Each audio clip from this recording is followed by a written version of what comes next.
Salut à tous et bienvenue sur UFC Analyse et Pronostic, j'espère que vous avez tous la pêche. On va traiter aujourd'hui le PFL Champions Series Daghestan versus Irlande et récap l'UFC 311 Makhachev versus Moïcano. Si vous êtes nouveau sur la chaîne, pensez à vous abonner, à laisser un pouce en l'air si le contenu vous plaît et un commentaire, je vous réponds avec plaisir. Si vous êtes curieux, vous pouvez retrouver tous les tickets des pronos, ils sont disponibles sur les réseaux sociaux Instagram, Facebook ou TikTok, les liens sont dans la description. Les amis, la chaîne Momon MMA qui traite de toute l'actualité est à découvrir d'urgence si c'est pas déjà fait. Moi, c'est vraiment ma chaîne préférée et chaque jour, c'est rendez-vous à 17h pour tout savoir de l'actu MMA en une vingtaine de minutes. Pour l'UFC 311, on retrouvait 5 combats sur la carte principale. En premier catégorie middleweight, Kevin Holland était opposé à Rainer Derrider et je pensais que l'américain réussirait à rester plus longtemps debout pour imposer son striking sur un Rainer qui s'était montré timide dans son premier combat face à Merchert. Il n'en a rien été cette fois, Rainer a immédiatement emmené Kevin au sol et après 3 minutes, il a réussi à le soumettre en étranglement arrière, avec une facilité qui laisse à penser que Hollande n'avait pas vraiment envie de défendre plus que ça. Prestation décevante de l'américain qui enchaîne les revers. En deuxième combat catégorie heavyweight, on retrouvait Jelton Almeida contre Sergei Spivak. Un combat qui a été très divertissant, les deux ont tout donné dès les premières minutes, prenant chacun leur tour le contrôle au sol, mais c'est le Brésilien qui aura le dernier mot sur une série de frappes et remporte la victoire par KO technique à 7 secondes de la fin du premier round. Ensuite, on retrouvait catégorie light heavyweight, deux combattants du top 5 qui restaient sur une défaite contre Poatan lors de leur dernier combat, Iri Prohaska et Jamal Hill. Iri a remporté le premier round grâce à son agressivité et un léger knockdown.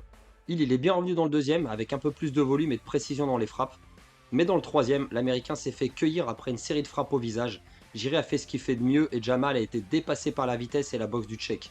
Je pensais que les frappes en ligne de Hill et sa précision pourraient lui permettre de déjouer son adversaire, mais Prohaska était une marche trop haute pour l'américain, qui a un style un peu trop unidimensionnel.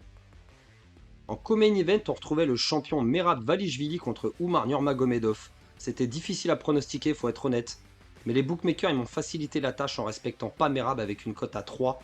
J'étais vraiment hésitant comme beaucoup de monde, mais le manque d'affrontement au plus haut niveau pour Umar, comparé aux multiples victoires de Dvalishvili contre les meilleurs de la catégorie, m'avait fait pencher en faveur du géorgien.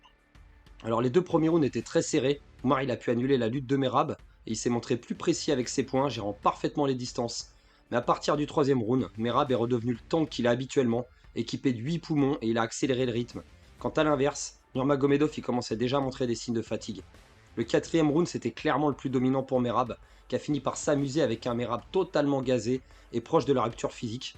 Donc un combat divertissant au final et le champion conserve finalement sa ceinture. En main event, ensuite catégorie lightweight, on retrouvait le champion Islam Makhachev contre finalement le Brésilien Renato Moicano après la blessure de Armand Tsarukyan à un jour de l'événement. Avec un combat changé à la dernière minute, le Dagestanais il a roulé sur son opposant, qui bien confiant et courageux, il était quand même venu pour choquer le monde le Brésilien. Il est reparti après une soumission en 4 minutes dès le premier round. Islam il s'est montré intraitable et intouchable, dans une catégorie qui domine depuis maintenant déjà un peu plus de 2 ans.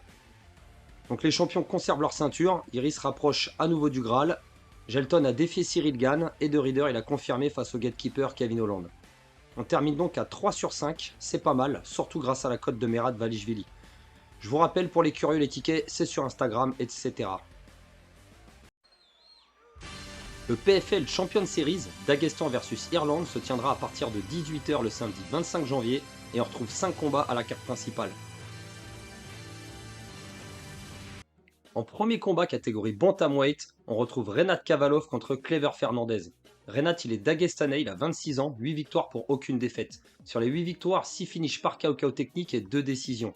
Son dernier combat c'est une victoire contre le japonais Hikaru Yoshino, c'était lors du UAE Warrior en octobre 2023. Il est donc opposé à Clever Fernandez. Fernandez il est brésilien, il a 29 ans, 9 victoires pour une seule défaite. Sur les 9 victoires, 5 finishes par soumission et 4 décisions. Sa seule défaite, elle a été par KO technique. Son dernier combat, c'est une victoire contre Denilson Delima Ferreira en mai 2023 par soumission au premier round. Pour les cotes, on retrouve le Dagestanais favori avec une toute petite cote à 1,03 et une énorme cote à 9,25 pour le Brésilien. Renat va faire son premier combat au PFL, il était champion du Eagle FC en Russie, l'organisation de Khabib Nurmagomedov, et il s'entraîne à l'école Abdulmanap. Alors il a une bonne lutte avec de bons contrôles pour faire des dégâts en grand handpan, comme dans son dernier combat contre Hikaru. Le Brésilien, lui, s'entraîne à la Nova Union, il a un bon jiu-jitsu brésilien, il a plusieurs soumissions à son arsenal, et il peut se montrer dangereux en travaillant depuis la garde. Le striking de Renat, il est assez prudent, peu de combinaisons, plutôt le genre à envoyer un coup et ressortir immédiatement, ou à plonger sur un takedown. Clever, lui, il a plutôt le style brésilien, assez agressif en Muay Thai. Il n'a pas peur d'échanger, de mettre la pression avec sa boxe, mais il n'a pas non plus le KO power dans les points. Dans sa dernière défense de titre au Eagle FC contre un autre russe, lui aussi qui s'appelle Renat Ondar, Kavalov il a eu beaucoup de difficultés face à un adversaire assez agressif et solide en lutte, et les juges ils avaient quand même été sympas de lui accorder la victoire. Je pense que l'avantage en striking il sera quand même du côté brésilien. Par contre, il pourrait se retrouver dos au sol, ne trouvant pas de solution pour une soumission ou subissant les frappes du Dagestanais. Donc je pencherais plutôt pour ce scénario. Après, vu l'écart des cotes, mieux vaut tenter un simple sur le Brésilien qui a des armes pour remporter ce combat. Même s'il part pas favori, tout est possible en MMA. Et de toute façon, la cote de Renat ne sert absolument à rien. Donc soit vous pouvez tenter un simple sur le Brésilien, soit ne pas jouer ce combat tout simplement. Je vous conseille donc de choisir le Brésilien Clever Fernandez, mais uniquement pour sa cote et pour un simple. En deuxième combat, on retrouve ensuite, catégorie Featherweight, Ibrahim Ibrahimov contre Kenny Mokonohana. Ibrahimov, il est dagestanais, il a 20 ans, 8 victoires pour aucune défaite. Sur les 8 victoires, 3 finishes par KO technique, 3 soumissions et 2 décisions. Son dernier combat, c'est une victoire par décision unanime au mois d'octobre 2024 au PFL contre Nacho Campos. Il est donc opposé à Kenny Mokonohana. Kenny, il est irlandais, il a 28 ans, 5 victoires pour une seule défaite. Sur les 5 victoires, un finish par KO, 4 soumissions. Sa seule défaite, elle a été par décision. Son dernier combat, c'est une défaite, donc sa seule défaite par décision unanime au mois de septembre 2023 contre Josh O'Connor au Bellator 299. Pour les cotes, on retrouve favori le Dagestanais avec une toute petite cote à 1,15 et une grosse cote à 4,75 pour l'Irlandais.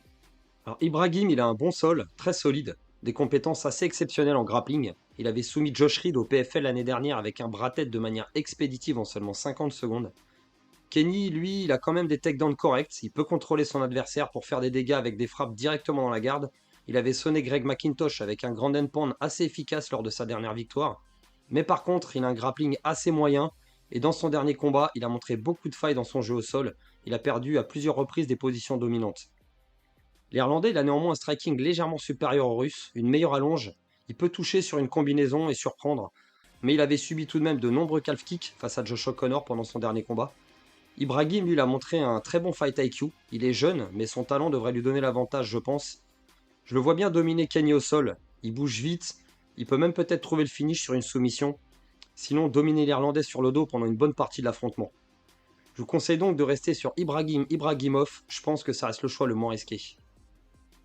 On retrouve ensuite en troisième combat, catégorie Featherweight, Ahmed Magomedov contre Nathan Kelly. Magomedov, il est dagestanais, il a 28 ans, 9 victoires pour une seule défaite. Sur les 9 victoires, 5 finishes par soumission et 4 décisions. Sa seule défaite, elle a été par décision lors de son dernier combat. C'était au mois de février 2023, il y a déjà 2 ans, contre Henry Corrales lors du Bellator 290. Il est donc opposé à Nathan Kelly. Kelly, il est irlandais, il a 27 ans, 11 victoires pour 2 défaites. Sur les 11 victoires, 4 finishes par KO technique, 5 soumissions et 2 décisions. Pour ces 2 défaites, il a perdu une fois par KO technique et une fois par décision. Son dernier combat, c'est une victoire par soumission au premier round contre José Sanchez. C'était au mois de juin 2024 lors du Bellator Champions Series à Dublin.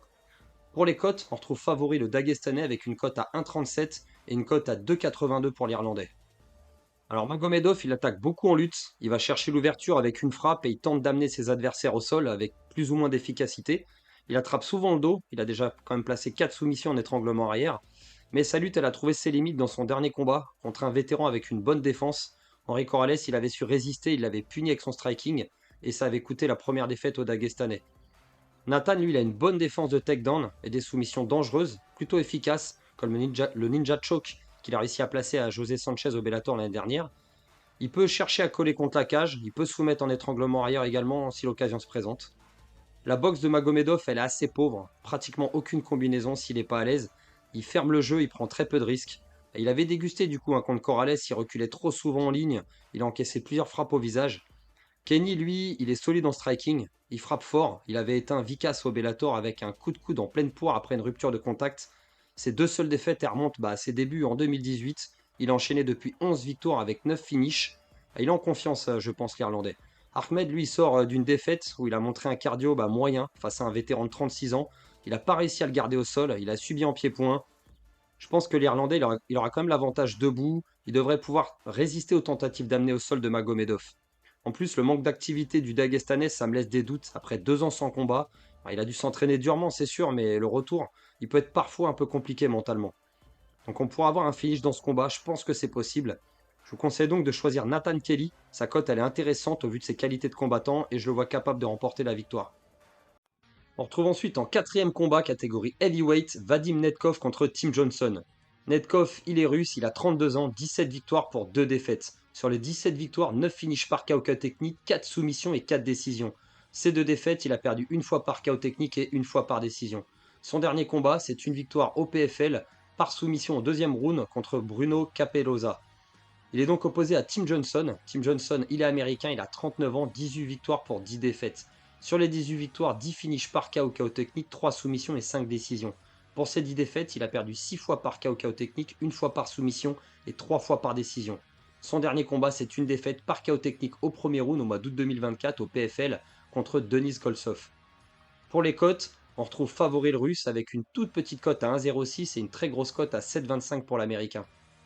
Alors Vadim, c'est un combattant plutôt complet, il a une bonne lutte en attaque ou en défense, il a un bon grappling avec plusieurs soumissions à son arc. Tim Johnson, lui, il est puissant, il peut placer des takedowns tout en force, mais son style, il se limite un peu à ça. Sur le dos, il a peu de moyens de se défendre, un peu à la Derek Lewis, il est résistant mais très peu de technique. La boxe et la pression de Netkov, elles vont mettre à mal l'américain, je pense. Le cardio, il sera du côté du russe, clairement.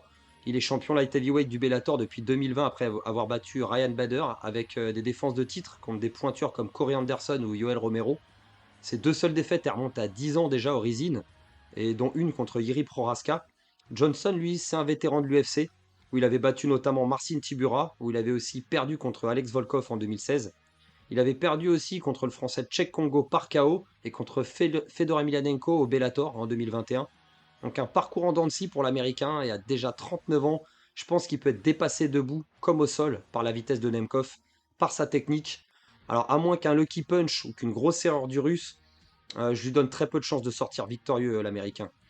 Je vous conseille donc de choisir Vadim Netkov, ça reste le choix avec le moins de risque à mon sens. Mais la cote étant très basse, ce sera vraiment pour faire des combinés cette fois-ci. Et on retrouve en main event, catégorie lightweight pour la ceinture, combat pour la ceinture, Ousmane Nurmagomedov contre Paul Hughes.